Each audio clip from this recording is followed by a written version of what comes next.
So it says, gentlemen, it says we are live on a Wednesday. It's the Mattriarchy. I am, of course, your host, Matt Rhys. And Twitless.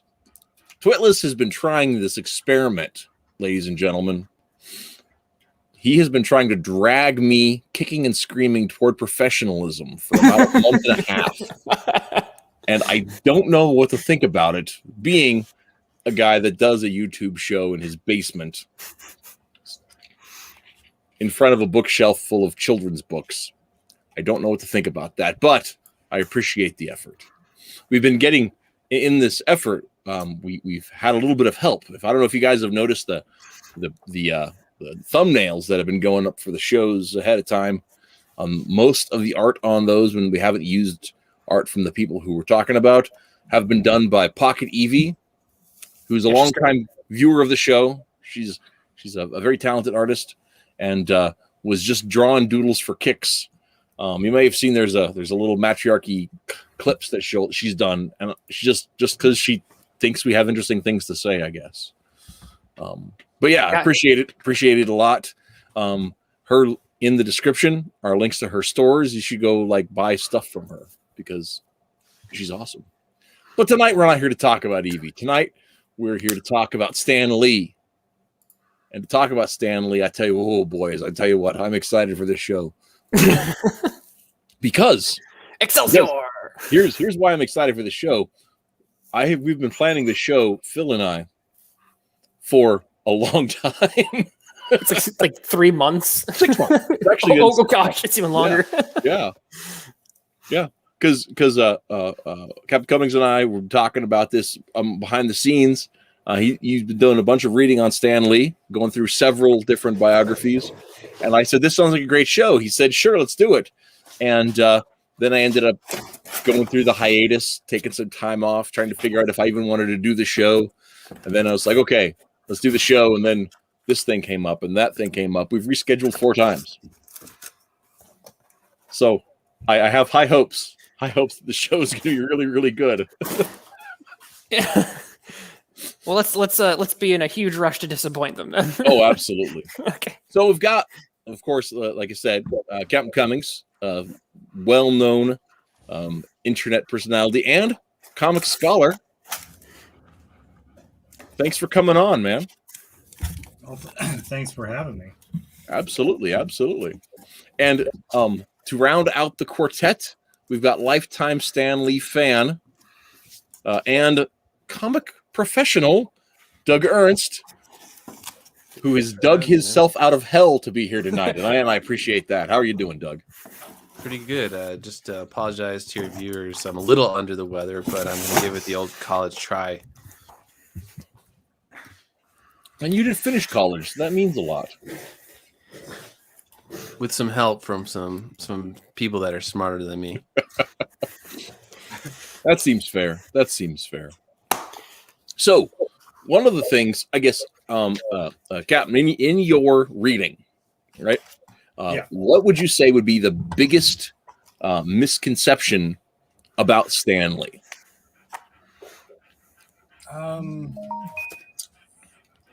I guess that would depend on who you're talking to. You know, if you're talking to the person that just watches the Marvel movies,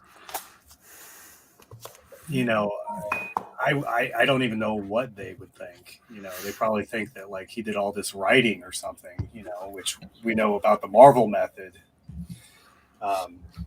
He just kind of, threw out ideas out there and let the artists do whatever they wanted, really.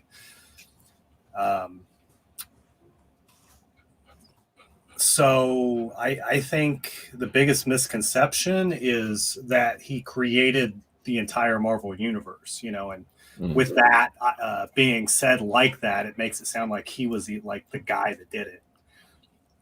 The only guy, I mean. Well, and it's really interesting, I think, to think about this. And of course, one of my particular areas of interest is the Golden Age, right?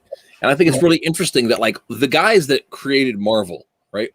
Every one of them, these guys were veterans, right? They weren't just some 20-year-old schmucks trying to make a buck. These guys had been in the field for 20 years by that time. some of them even longer. These guys were seasoned professionals who've been out there churning out children's literature for decades. And so when you think about what Stan and Ditko and Kirby and those guys brought to the table was all of this experience, and I don't think that gets talked about very much. Well, I think most people don't even look into it at all, because it's almost like comic book history starts in the 1960s when Marvel, starts their universe or whatever. But like Jack Kirby was like a big commodity in the golden age. Like he invented the romance comic and stuff.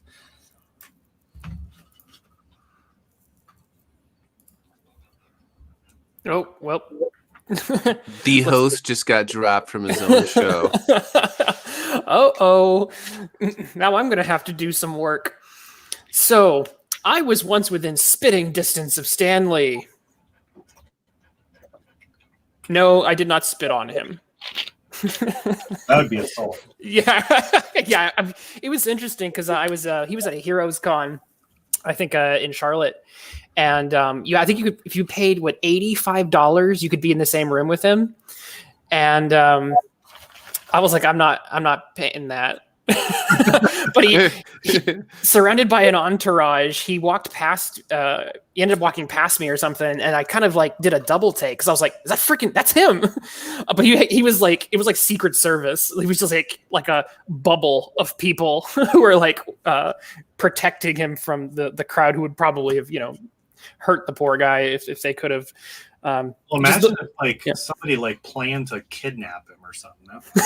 You could like see that happening.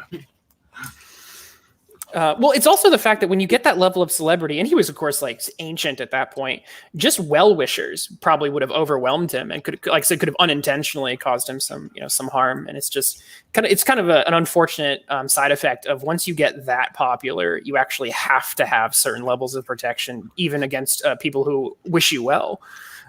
So what's the closest you've ever been to Stan Lee? Because I was about 6 feet, give or take. I don't know, 2,000 miles. Oh, okay.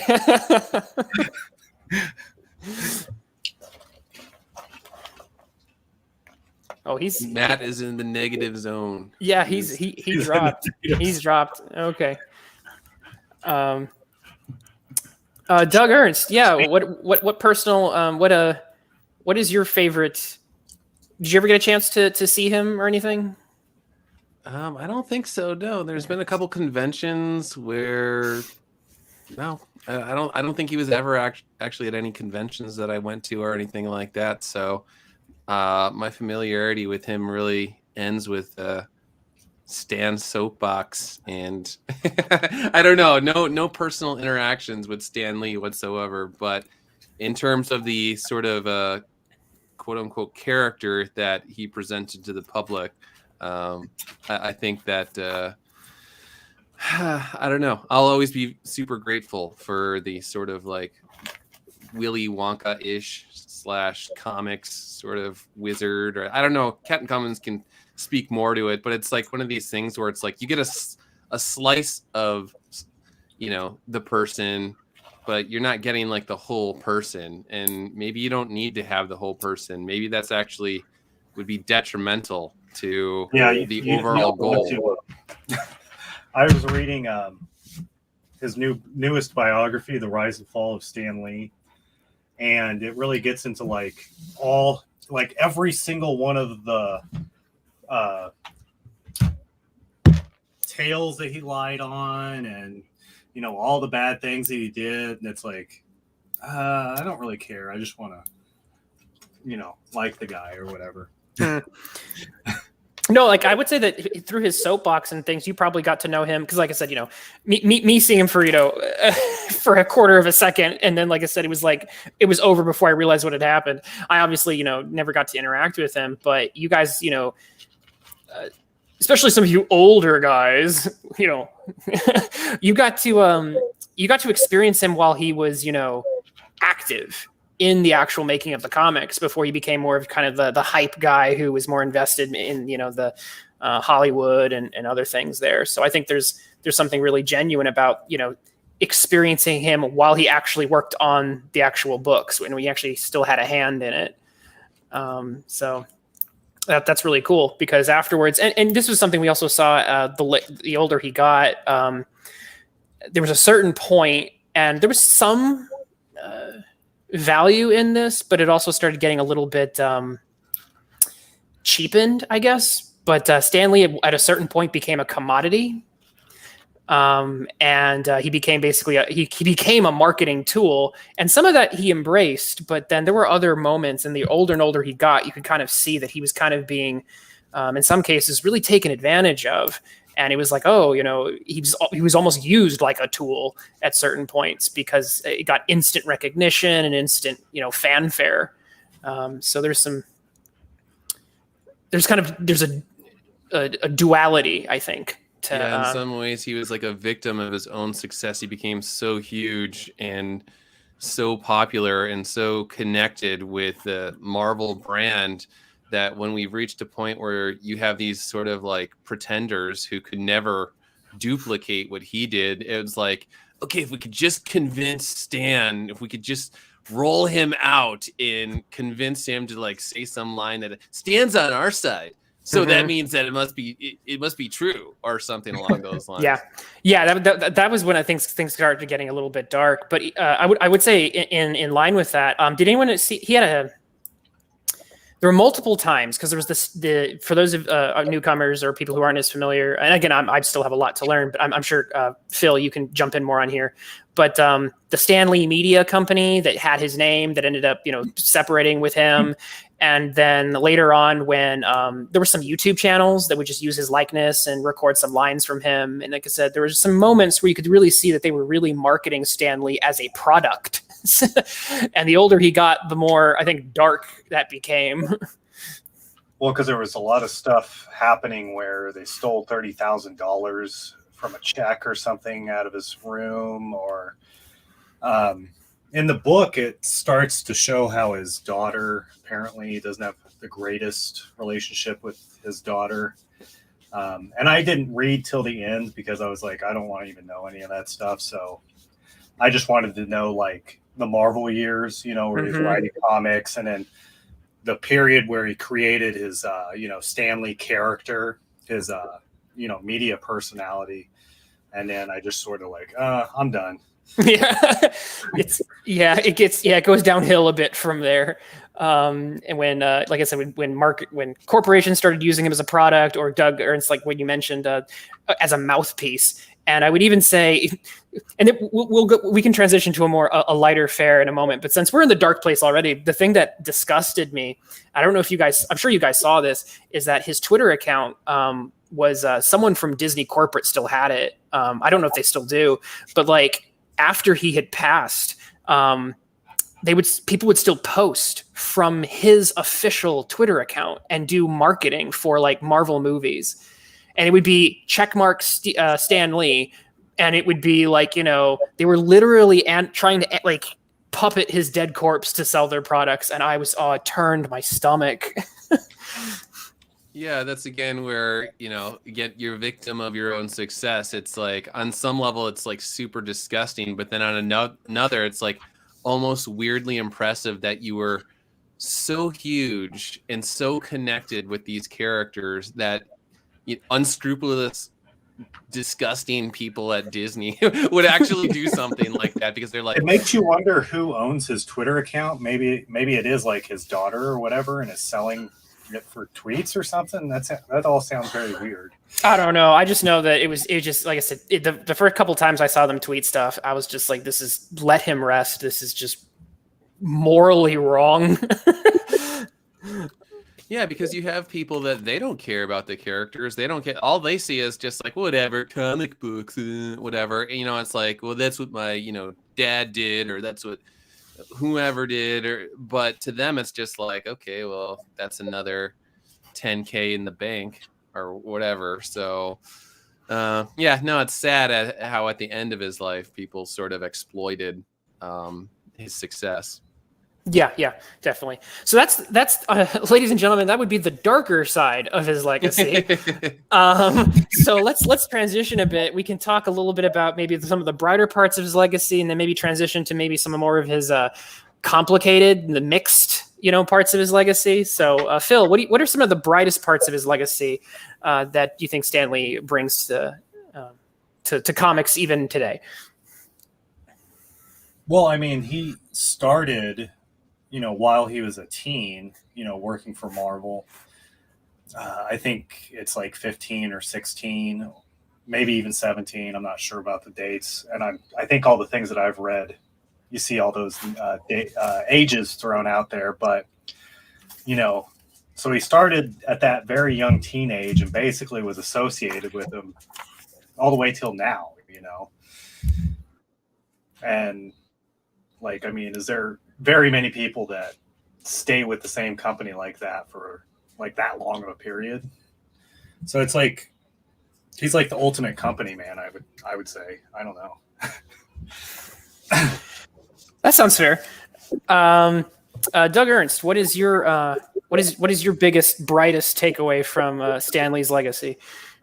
No, I think it's one of those things where you have people like, I guess, me or us or whatever today, where, when you get upset at where Marvel is and where the comics are, you point to Stan Lee and his era. And, it's just like, this is how it's done or whatever. And no matter what happens moving forward, there will always be this sort of like in geological time or whatever, and like the rocks of Marvel history or comics history, you could have people that can go to his era and say like, no, this is when it was good. These were the good times.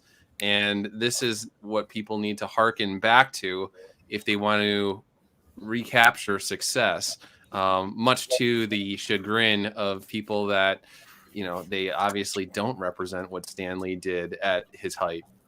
Well, let's talk a little bit about that then. What is it about the time of Stan Lee that made Marvel so successful, that made it what it is? Let's dive into what, because it's part of it is just Stan Lee the person, but some of it is some of the craft and techniques that and ideas that he brought to the table. I would just say sort of this eternal optimism and an energy, like a boundless sort of energy that he brought to the table, and just enthusiasm for the actual characters. I mean, you have people today, you could go on social media, they don't like the characters that they're writing, or they think that the characters are somehow inherently flawed and they need to be fixed and modernized and essentially turned into sort of, I don't know, anti-heroes. There's something along those lines. And so it's just that fun that he brought to the table every single time, every single day. Well, do you prefer Phil or Captain Cummings or? Oh, either's fine. Okay. So Captain Cummings, what do you think? What's your opinion on what was it about Stan Lee that really made it so that his era is the era that is the benchmark? I mean, I would say probably because he started the Marvel era, and it seems like Marvel, besides like maybe Batman and Superman at DC Comics, is like what everybody seems to gravitate towards. And he's, the man that started it. So, you always look at that guy and you go, wow, I don't know. He's charming, he's got that sort of like old grandpa personality that you look at him and you just want to listen to what he has to say. Yeah, he definitely had a lot of charm and charisma. One thing I think, Doug, that you just brought up that I think is really fascinating, we should talk about that for a little bit, is the idea that characters being flawed and needing to be fixed. Because I definitely see that as something that we see in modern writing. What was interesting is the fact that Stan Lee invented many of these characters. I didn't do as much reading as Captain Cummings did, but I do have this Stan Lee biography that it's a graphic novel version, so I could read it faster. But Good one. it's called Amazing, Fantastic, Incredible, Marvelous Memoir with him and Peter David. But in it, Stan Lee points out that as he was making this new generation that we would come to know as what is the Marvel Age, or part of the Silver Age or whatever, right? And it was that he was kind of going against the grain. He wanted to make flawed superheroes and or superheroes with issues. And when he started the Fantastic Four, it starts off with them really not getting along at all. And this was kind of new to superhero books, and then it was okay. Well, let's take this new guy, Spider-Man, and give him a whole lot of problems, and then Iron Man, and then it's just everyone that was successful. It was just let's make a new character that's got a new bucket of problems. So it was these characters were defined in many cases by their flaws and how they would eventually work to overcome them or struggle with them. Yeah, and the difference between then and now is that Stan Lee's characters actually had a functioning moral compass, and in 2021 you have writers who, yes, they're like, okay, well, it's good to have characters with flaws, but we want them to have no functioning moral compass, and they need to be like nihilistic, and they need to be sort of apathetic about these heroes who like they don't even do anything heroic, or if they do, it's by almost happenstance. Like they stumble into doing something heroic, whereas most of the time they're almost just sort of miserable human beings. Yeah, it kind of sucks, doesn't it?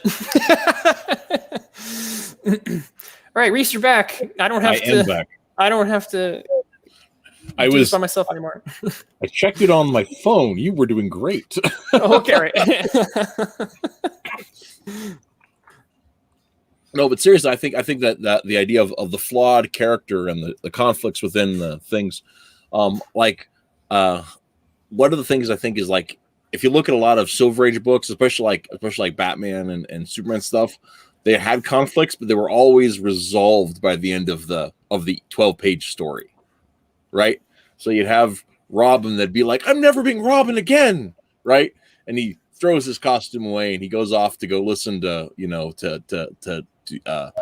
rhythm and blues music or whatever it is, right? And then Batman gets into a spell he can't get out of, and then Robin feels like he's got to swoop in and save the day, or Robin starts to fall in with a bad crowd, and Batman's got to save him and tell him that whole thing. So it was always these super simple problems, super simple solutions, super simple conflicts that are always resolved in 12 pages. And one of the things with Spider-Man, I think that hits me especially is Peter stayed poor for a really long time. Peter felt the grief of his he had in 12 pages, he thought he'd grabbed the brass ring and also let his uncle die, right? That happened in 12 pages. But that hung on him. Every time my aunt was like, Aunt May was like, "Oh man, I feel so alone, man. If we got a hard time paying bills, if your uncle were here, he'd know what to do." And every time, oh man, he's always got that zing, right? It's just that Spider-Man's problems, the Fantastic Four's problems were consistent. They weren't just, a plot convenience for the sake of this 12-page story. It was just an ongoing nature of life. And I think that's what made kind of the world outside your window thing that Marvel went for kind of feel real. Because, if you've got a crush on the girl and you're too afraid to say something about it, it's going to take you a while to build up the courage. That's something that we live through. Yep. So another thing I think that I would love to broach to the panel is, what did Stan Lee also bring to the table that wasn't just purely his imagination? Because, and this kind of touches on his personality as well. One thing that I was noticing as I read through his memoir, and also some of the things I kind of gleaned just by watching him and stuff, is that he seemed to be full of personality, and he wanted to make comics more than just a business. He wanted to make it, a club in some cases. You have the Merry Marvel Marching Society, the No Prize, and multiple times, even when it wasn't financially viable. In fact, is it Archie Goodwin Goodman, who shut it down a couple of times and said, you can't do this. It's not making any money. And Stan Lee was like, no, it's great. It's creating this sense of community. And right. So I know it's kind of passe now to talk about your creative output as a community. And in some cases it can be really irritating, but he really, I think, did create some community around his, around these characters, around the comics, the storytelling. And I think that bears, and there was some of the recordings they made, the music recordings, where he dragged some of the staff and made them do some music and stuff. And he really tried to encourage, it seems, a broader sense that's not just we're doing entertainment for a business. He wanted to make it more than that. Let me ask this: do you think it's like how like Instagram and YouTube influencers are today? I think there's definitely some trade over to that, because I think it all has to do with the marketing. Like talking about the bullpen. I mean, there was never really a bullpen like you think, right? That's something that, like lots of people let out of the bag. Most people worked in their home studios. They'd get together several times a week to go over stuff. There'd be people that were in-house that would be like the letterers and the colorists and stuff. But most of the guys, came and went from stuff, or they had stuff shipped in, So it was much more of a hands-off operations day to day than the idea that you could just, like a big newsroom of old where you just, holler across the room about stuff. That wasn't how, and they did not really have the space for a lot of that kind of stuff early either, because they were, especially in the 50s, they were really a small operation for as wide distribution as they had. Or in the 50s and 60s both, but they were a lot, even though they were one of the big names, they were still a small thing. So I think a lot of that was about engendering a feeling of involvement on behalf of the buyer base, right? So people thought that because they were getting they felt like they were getting a peek behind the curtain, and things like the Mary Marvel Marching Society and things like that were marketing gimmicks that worked really, really well. So Doug, you were talking earlier about the Stan soapbox. Tell us a little bit more about your experience with that and why you think how Stan Lee made that such a memorable thing for you. Yeah, it's just one of those things where when I would read comics, I would always make it a point to make sure that was not something that I was going to skip over. So you could actually hear his voice in your head as you're reading it. It was like he was essentially there. And so that's one of those things where it's like his personality, like showing up and promoting things, whether it was on television or I don't know, maybe even radio, and I don't even remember it or something like that. But just hearing his voice and him being as many places as possible in a pre-internet age to get it out there, and then have that, and then just have that sort of personal touch where it just felt like someone who really, really, really cared about these characters, reaching out to you and speaking to you personally, even if, obviously he's not, but as a kid, I don't know. It just felt like this cool dude who was talking to you. Mm-hmm. So he seemed really invested in the stories with his narrator voice, right? I mean, like that's the whole part of it is it felt like it was a personal investment, even though there weren't necessarily even the stories he was telling anymore, right?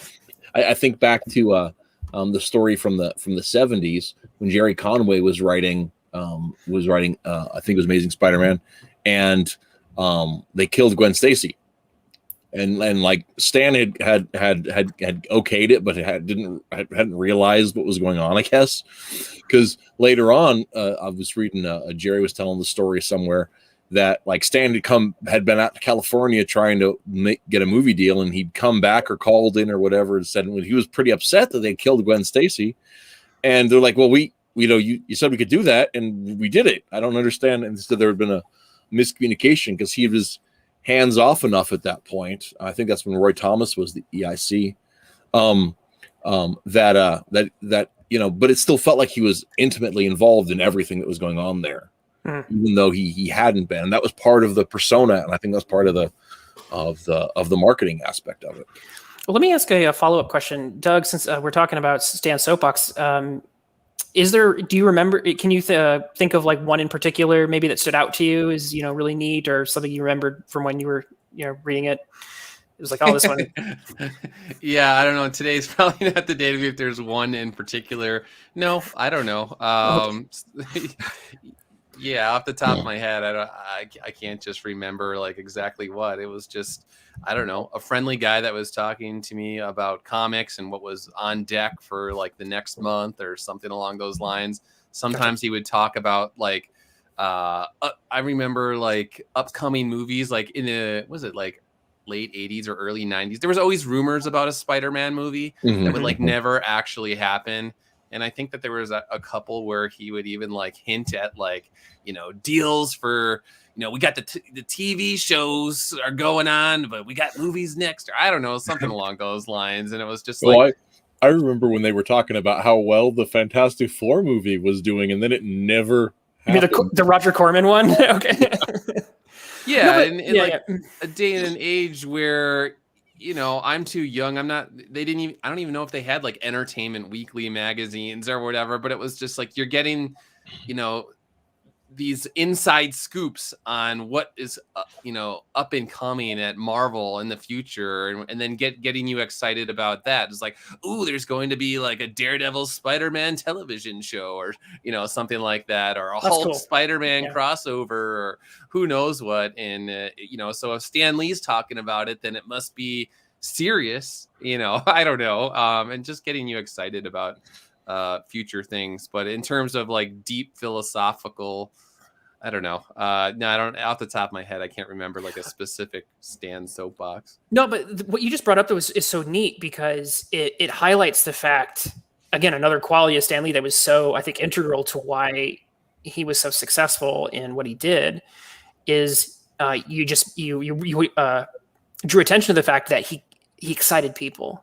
Mm-hmm. And he, even with these teasers of things that may not happen, or at least weren't going to happen at the time, he was always, it sounds like, teasing it and keeping you interested and excited. And excitement's really important in growing an entertainment franchise, So that's really helpful.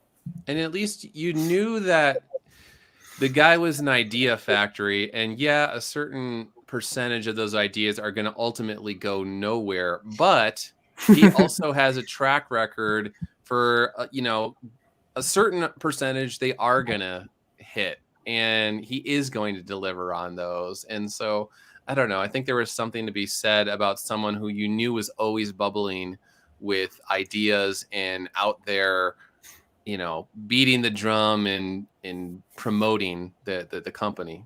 Mm-hmm. Yeah. Yeah, I've one of I don't know if you guys have ever had a chance to listen to or read anything Roy Thomas has talked about when he came on to work for Stan.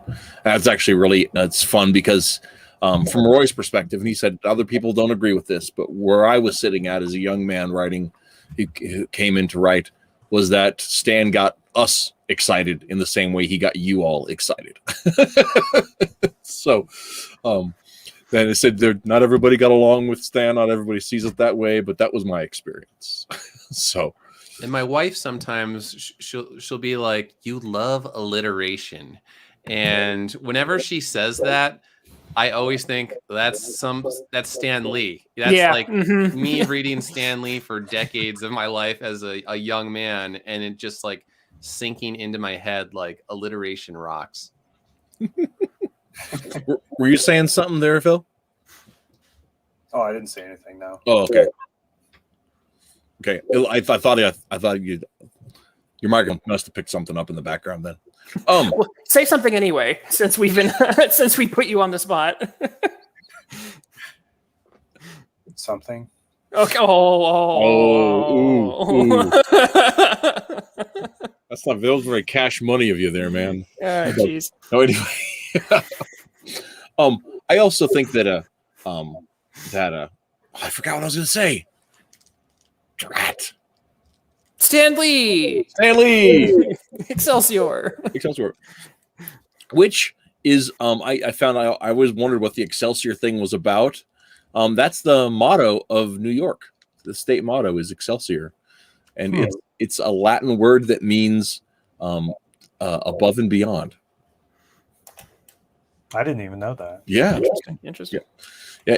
It's also really interesting to me because another Latin phrase that basically means the same thing is plus ultra, which Actually, means there's I don't know if it was in a Stan soapbox or not, but I do remember an interview once where somebody asked him about his use of language and whether he should be dumbing it down for little children. And his answer was something in the effect of, no, it's the exact opposite. I want to use words that will make them essentially pull out a dictionary. Back in the day, pull out the dictionary and look up the words.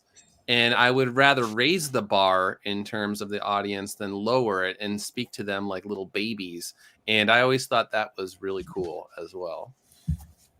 Yeah, I think so. I think that's definitely a factor in his stories. And I think it was Lewis Carroll that said there's no such thing as good children's literature. There's just good literature. So Dave's asking a question. He's asking, what about Stan Lee in the military? Yeah, we could talk about that. Go back to the early days. I don't know a whole ton about his military career. I do know he was in the press corps, not the press corps. What do they call that? Basically, I think it was like the Air Force before the Air Force was around. Yeah, but his job wasn't as a pilot or nothing. It was as a writer, wasn't it? Like Dr. Seuss. He did. He wrote scripts for some of their educational films and training films and stuff. Yeah. And he also worked for Marvel at the same time. There's a story about he asked the post office on base if they had a package for him because they were supposed to have some materials for him to write a script. And the next morning he saw the package from outside the window, but they weren't going to open. So he went and told the postmaster or whatever that he was going to unlock. He was going to break the lock off or whatever. And they said, okay. So he did that and then said everything fine. And then apparently he almost got arrested or something like that for trying to do his work. Yeah, he technically broke into the mailroom and they mentioned apparently Leavenworth. He was threatened with it. And then the colonel came in and said, you're not going to take away my best Signal Corps writer or something. We're just going to forget this happened. So and that's actually really interesting because Will Eisner was in a similar situation when he was when he went into the military. I can't remember what branch he was serving in, but he was also trying to write The Spirit at the same time, and he was smuggling scripts in and out because they wouldn't approve them through the mail for whatever reason at the place he was at. So he was smuggling scripts in and out in care packages for a while, and then they ended up it was too much trouble, and they ended up hiring somebody else to write while he was. And maybe he got deployed or something. I can't remember that part of it. But Will Eisner was drawing tech manuals, like how to. So he would draw the pictures or whatever. Mm-hmm. So since we're on this one of the funny ones that from the biography that I read was he did one on venereal disease. and he came up, it's this little goofy character and it's VD, not me. And he's like, did I get a medal for that? No. But well, would you? You don't want to pick up a Purple Heart.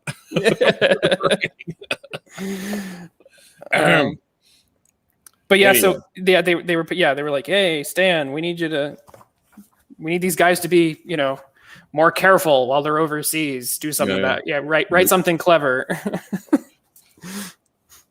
So my friend Dan Conner, this is not necessarily directly related to Stan Lee, but it relates to this sort of military time. So I'm going to share the story. My friend Dan Conner had been really good friends with Bellman, and I can't remember his first name right now. Who was an artist at Marvel because so many of those guys had ended up leaving and going to the foreign theater. And so Alan Bellman, he had got in because of that. And so there's interesting stories about all that time frame and how the industry ended up surviving and even becoming a staple part of American culture in large part because of the GIs. So I think that's, or at least in the station it was after that. But it's interesting. It's fun stuff. But anyway, so Stan came back, of course, after Marvel kept going. There was an exodus away from a lot of artists. Some stayed around Marvel, some went off to other projects. Kirby left to go co-invent the romance comic. Well, there's a whole story behind that. Oh yeah, that's fascinating stuff. And then maybe that's a different segment because I know we were talking about the good, the bad, and the mixed stuff. So I don't know if we want to save that for later or not, but I have interesting ideas about that. Or I guess it's 7:40. We can go into talking about the mixed stuff, the weird stuff about Stan. Yeah. All right, let's do it. Let's do it. Let's do it. So start with a story there, Captain. Okay, so that was essentially when Stan Lee was like maybe 19, and Jack Kirby and Joe Simon were the ones like the big guys basically running Marvel Comics at that point. And they weren't being given their royalties from Captain America. And so they decided, since we're getting screwed by Marvel, we'll continue working there, but we're going to do side work for all the other companies as well. And what happened was they let Stan Lee hang out with them, and they went back to their nighttime studio where they draw all the other stuff that they're doing. And the next day they were fired. So Jack Kirby actually hated Stan Lee for his entire life after that because he felt like Stan Lee snitched on him and got him fired. Now, in Joe Simon's biography that he wrote, Joe said that he doesn't know for sure whether Stan got him fired or not, but he thinks that it's a high probability that anybody could have snitched on him because Joe Simon and Jack Kirby like commanded really high page rates. And so anybody could have been jealous, and comics are so small that everybody basically knew anyways. Well, and Kirby's got such a distinctive style. You'd think he just wouldn't be able to keep that a secret. Yeah. This looks like these look like, was it Kirby's Crackle or whatever? Yeah. Yeah, this is where things kind of get kind of interesting because when you get into some of the stories of some of the big names, Kirby, Ditko, Lee, and they start telling stories that aren't quite all like they tell three different stories about like who created what and who how they were all working together. Because none of their stories actually align with actual facts that we know. They'll make these real outlandish things, but none of them quite line up. Yeah, so it gets hard to find the truth sometimes. Well, and that's one thing that Roy Thomas has actually talked about. And he said that everybody was mythologizing. That's not the word. Mythologizing. There you go. Ha! I got it. We're mythologizing their histories because they were all telling these stories, these massive stories that were on the page about superheroes and gods and aliens and all this kind of stuff. So then when they were, at a press junket, they were still spinning stories that they're like, well, how did you come up with Spider-Man? Well, let me tell you. And it's all a little bit bullshit. Everything's entertainment. So everything big fish story. Yeah, exactly. The fish was this big. I will say something that I do think is very interesting, which is the fact that when I read a little bit into Stan Lee's version of the Marvel writing method, this is where I think I started to see why there was some resentment on the part of some of the artists he worked with, because in some cases, and Stan definitely had some really great ideas, and they can't be understated. But there are times where he would literally kind of basically say, "Okay, Jack, have him fight God," and that was the idea. Then Jack would draw the entire comic, and then Stan Lee would fill in dialogue after the fact. And this is a very strange way of writing in some respects. It's like filming a movie and then having the director come in afterwards and dub in dialogue, and then after that say, I have the writing credit. Well, and they were upset that they didn't even get like a plotting credit or a writing credit at all. Yeah, so like I said, this is where it gets kind of weird, because it's like, yeah, I could see how you might get a little peeved at it. It's like, this guy's the writer. Well, I basically did the whole story. You just wrote the dialogue. So yeah, it gets this is where it gets mixed with him. Well, that's the thing that I think even goes on, today, in some aspects. It's not necessarily the Marvel style. Some people like it, some people don't. But more what I'm talking about is, discussing how credits work. That's one thing I've talked to Mark Pellegrini about what different people feel is the appropriate level of credit for different kinds of jobs and stuff, and not everybody necessarily always agrees. Like I know that there was a if you guys, I think actually the campaign finally closed, but the Wild Tales of Curie story that Matt Krotz put together, all those different things. I co-plotted one of the stories, and he insisted on giving me a writing credit, and I told him he was stupid and he didn't listen to me. So you hear that, Matt? You're on blast. Yeah. I've tried telling people, and he always just naysays me. So, but yeah. No, yeah. So, what do you guys think? How much writing credit does Stan Lee deserve?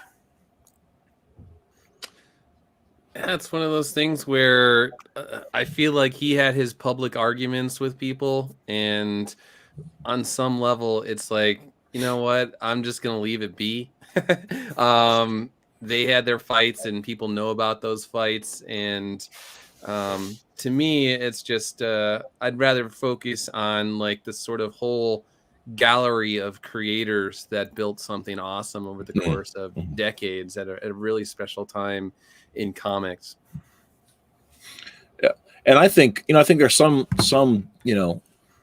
things you can pull out of that too by looking at those creators' other works, right? You look at like what Ditko did with The Question, what Ditko did with and Mr. A, and those sort of things. Kind of tell you what give you a good hint about what Ditko's involvement in Spider-Man was, right? Same thing with the New Gods, right? With Kirby's New Gods, and I haven't read a ton of the New Gods stuff, but if there's I've read all of it, and I think he could have used a Stan Lee with the New Gods, because it was it never really got an ending. See, and that's my feeling from reading the bits and pieces that I have as well, is it's like it's all huge visionary stuff, but it doesn't meld together really well. And part of that, I think, is because like it doesn't belong in the DC universe at all. The DC universe is a really poor fit for the concept of the New Gods. And the fact that modern DC writers lean on that so much, I think, weakens every other story they tell.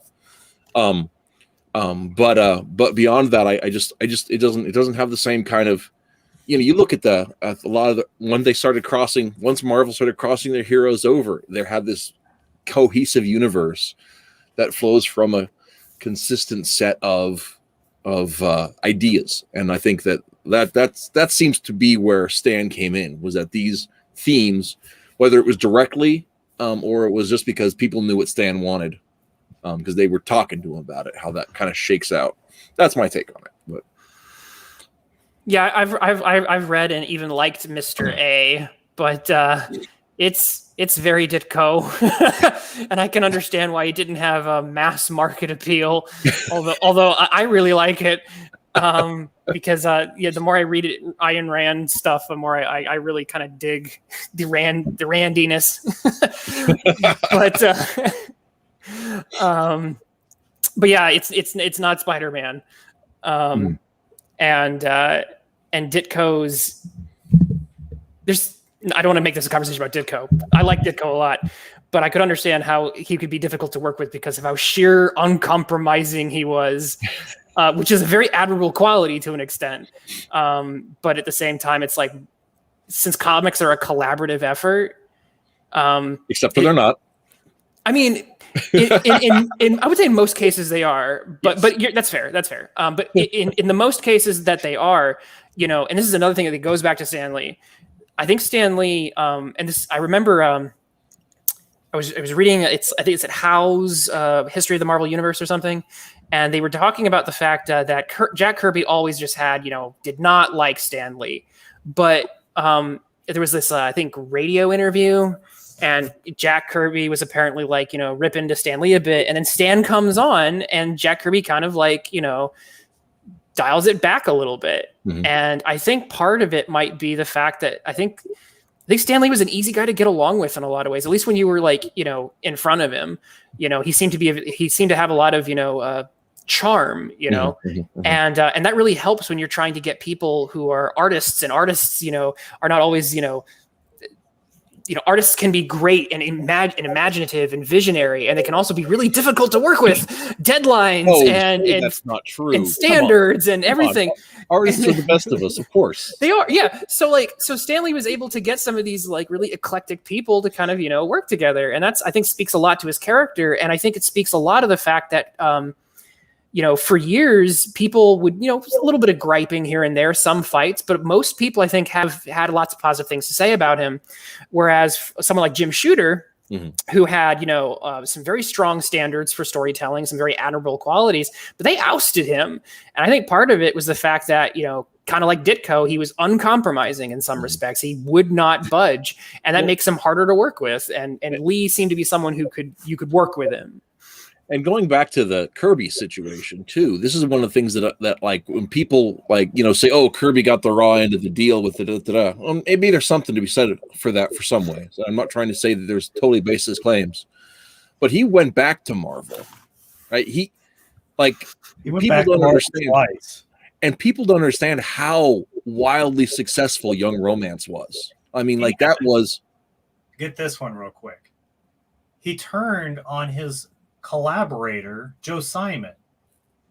Joe Simon was suing for the rights to Captain America in the 1960s. And Jack Kirby turned on his collaborator and best friend for a little bit of cash because he didn't want to lose his job at Marvel. So who's the one that's the... How did he get a raw deal? He sounds like he turned on his buddy, Well, and I mean, like two things can be true at once, right? I mean, like, the very fact they weren't getting their royalty money on Captain America, one of the most, probably the only successful, well, no, take that back. Namor was super successful too. One of the two truly successful, longer term Marvel properties from the Golden Age, right? There was Submariner and Captain America, and like that was after like 1943. That was 45. That was kind of it as far as their like. The properties that were successful. They had books that were, but never like that. To say, oh no, we're going to play the short game only. I only putt. I never drive. That's the only thing that gets me riled up about Jack Kirby is, he was one of the guys that went to Europe and fought Nazis, as a comic book, one of the comic book creators. Mm-hmm. So war hero. And people try to play him like he got the raw deal, which maybe he did. But that whole, turning on his buddy Joe Simon just really gets under my skin. That's sad. It's like if he would have actually stood his ground in the 60s, he might have actually not got the raw deal. If he would have just stood up for himself. And I really think it's sad because Jack Kirby, he's not like super mainstream well known, but right underneath that, people, because just a lot of that do that narrative about the injustice, people do know Jack Kirby. He's a name. He's starting to gain, I think, even more recognition as time goes on. Not nearly as much as Stan Lee. Stan Lee is, like I said, just ubiquitous at this point. But Jack Kirby does have quite a bit of cultural awareness. But Joe Simon has been completely forgotten. You say, hey, Simon and Kirby, and people go, what? You're like, yeah, he invented Captain America. And they go, no, didn't Stan Lee invent Captain America? Simon has been completely forgotten. Stan Lee's first published story was a Captain America story. But yeah, poor Simon. I'm with you, Captain Cummings. Yeah, it's sad. And I would recommend reading his autobiography because it's really he's really even keel. He doesn't try to take some hard bias on people or whatever. He has choice words about Bob Kane, but that's about it. I'm sure they're deserved. I'm sure they are all deserved. Well, I gotta. Well, no, don't change the subject. But anyway. But yeah, so I think that like so in the other mixed bag thing about Stan, I think we have to bring up the one topical comment, which is of course that the Steve Ditko's estate is trying to get the rights to Superman and Doctor Strange away from Disney, Spider-Man. which I don't know. You said Superman. Oh, I'm sorry, Spider-Man. You're banned from comics forever. Oh, I just had a brain fart while I was burping. Come on. Excuse me, by the way. You're not a real comic fan.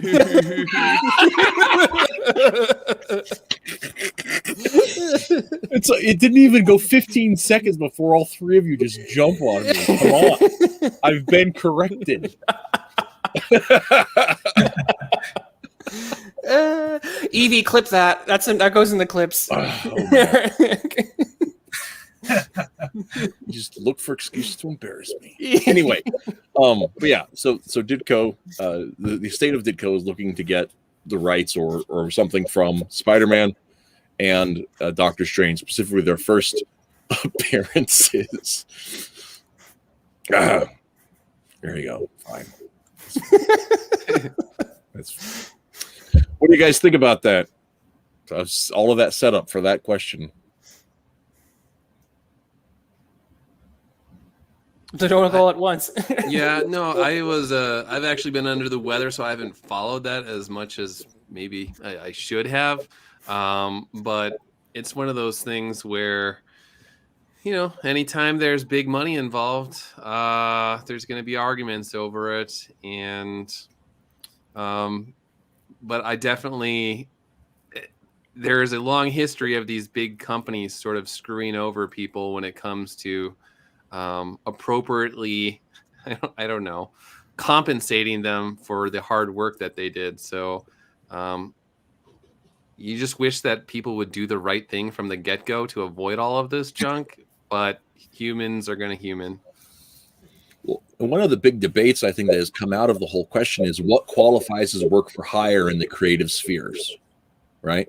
I think it's pretty. The later people like you were talking about in the 80s.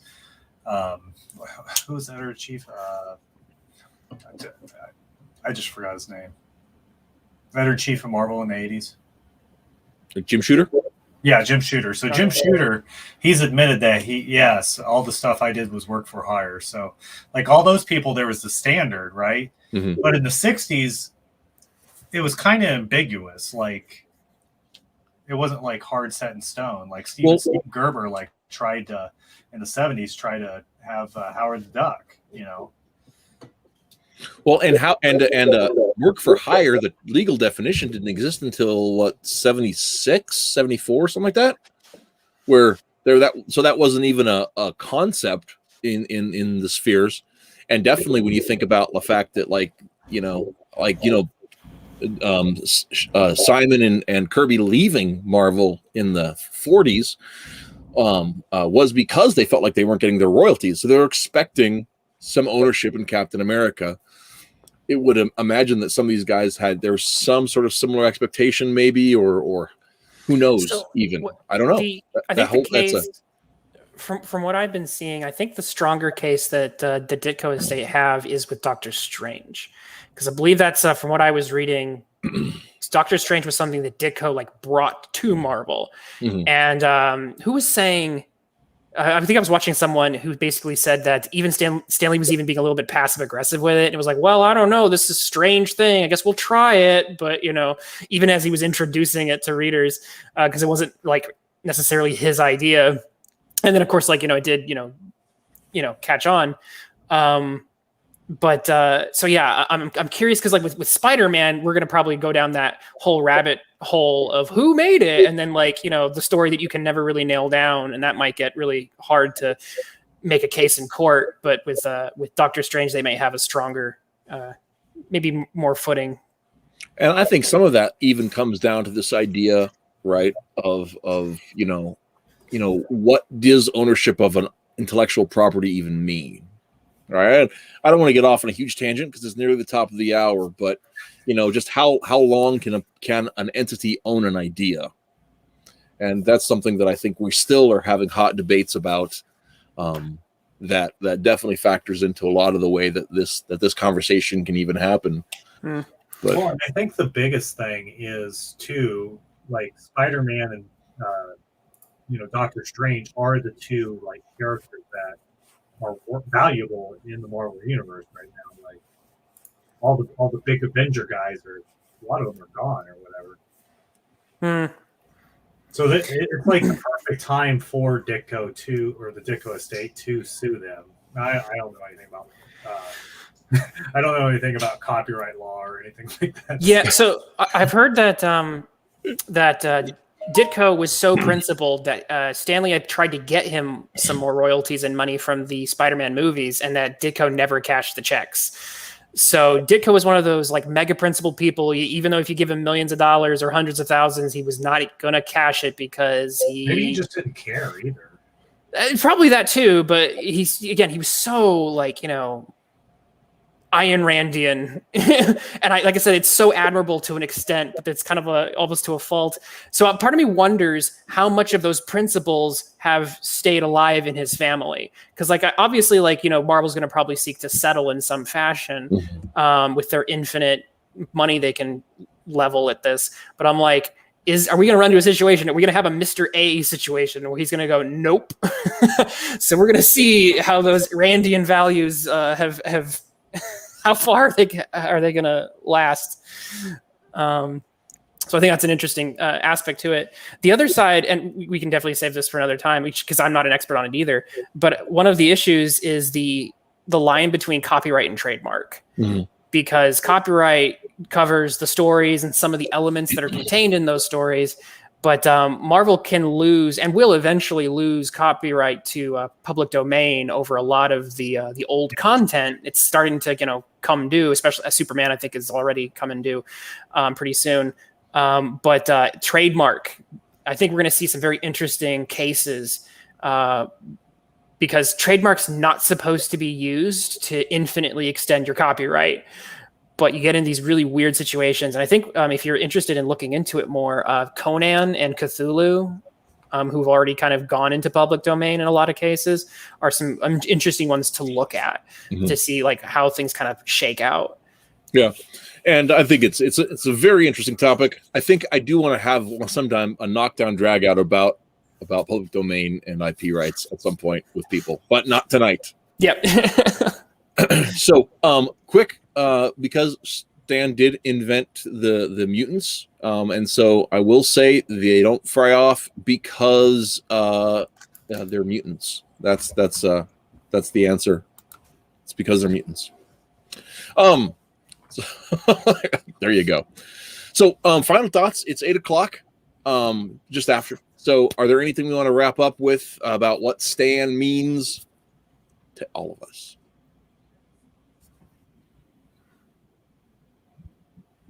I'll go first. Phil, why don't you go first, man?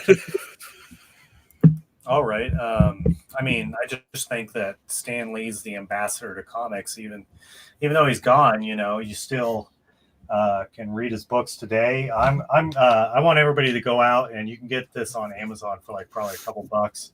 His own biography, which he had help writing, Excelsior: The Amazing Life of Stan Lee. You can actually hear his voice when he's writing it.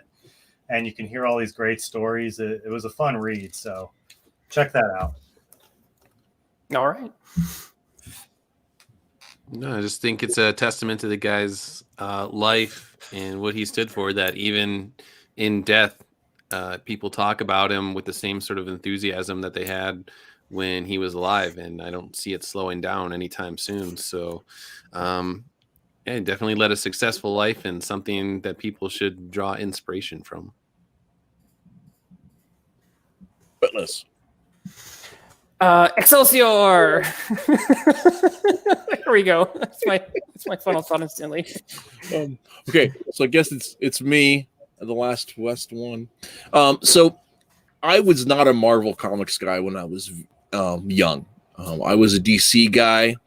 I really got into comics reading from the Denny O'Neil little box, and so it wasn't for several years I realized how much of editorship and everything that Denny put into the Bat universe actually came from Stan Lee.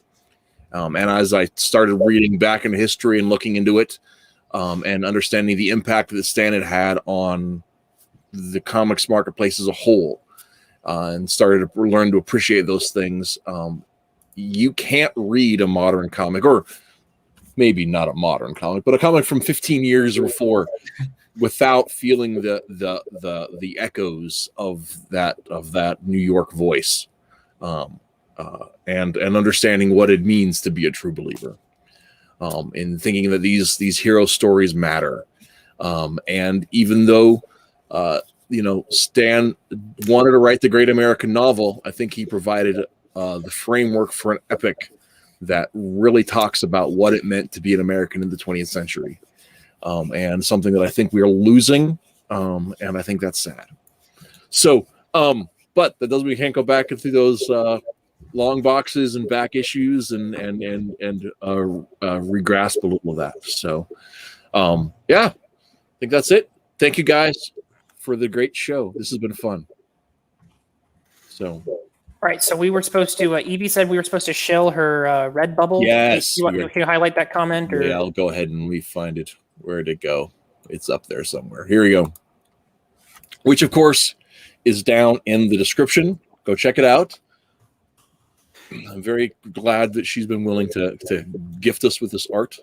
And next week on the show, we are having Tim Lim and Mark Pellegrini on to talk about Common America. Awesome. So I'm pretty excited. Do either of you guys have some stuff to shill? I would just tell people to go to iconiccomics.com and check out Tim's work, Mark's work, Matt Weldon, Bill Williams, myself, and everybody else that's over there. Actually, Eric Canetti is going to have his Arc Athena books over there. He's got an Indiegogo campaign now, and the third Soulfinder book is on the way. I share art on Twitter, sometimes on YouTube and Instagram. Awesome.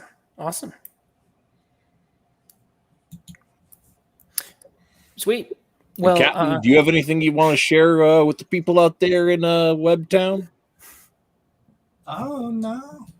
I just bought the Tim Lim hardcover Soulfinder. Got that in yesterday. Sweet. Ooh. Nice. Thanks, man. Yeah, pretty nice.